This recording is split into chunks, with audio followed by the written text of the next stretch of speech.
Hello students, in this lecture video, let us discuss about the causes of biodiversity losses.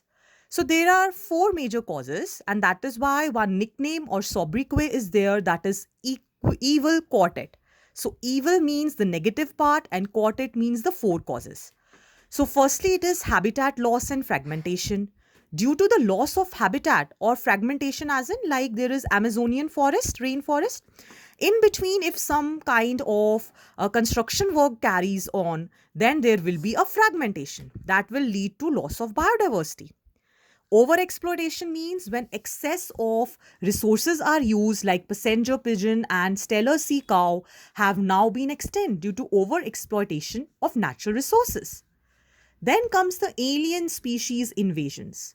Now, how the alien species can do this? Like in a lake, a kitlet fish was introduced, which actually, whatever the you can say, that was the normal fish which was there, and Nile perch was introduced. So it affected the population of this fish. Similarly, in case of different weed species, they can be carried out, or alien means the foreign invasions which are happening. Okay. Then co-extinction. Especially in case of plant pollinator mutualism, what will happen when two organisms are dependent on each other? They will co-evolve. Similarly, if one is extinct, another will easily become extinct. Next, taking into consideration the conservation part of biodiversity, three categories are there to preserve the biodiversity: narrowly utilitarian, broadly utilitarian, and ethical. So, in narrow part, there are numerous bioprospects where we can explore the biodiversity for our use. Like we have firewood, fibers, and different drugs. Those will be narrowly utilitarian. Broadly, when we are talking about ecosystem like pollination, we cannot do it artificially, right? The total oxygen, how we can perform that? So, that is a broad area. Ethically, we can see that every organism has its own value. So, that is the ethical argument to conserve all the biodiversity. So, let us lastly see how do we conserve biodiversity. So, there are two things: in situ or on site conservation, and ex situ or off site conservation.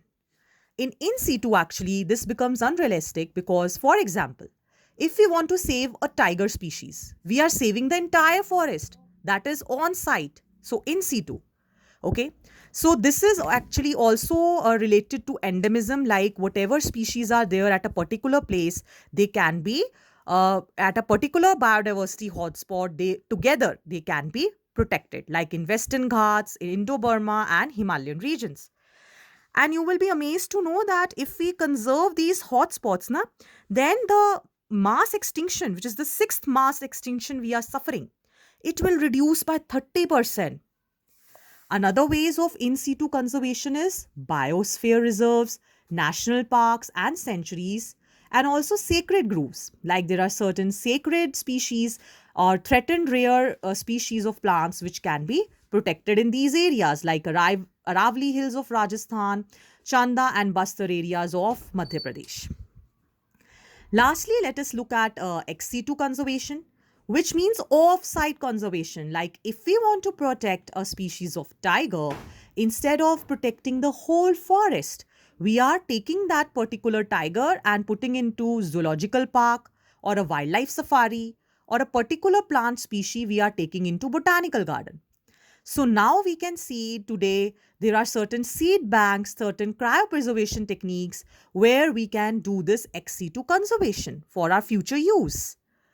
Now, collectively, if we see that the conserving biodiversity is not only a factor to control from one place, but the whole global diversity has to be protected. So there was Earth Summit in 1992, and recently there was World Summit on Sustainable Development, which was held in 2002 in Johannesburg.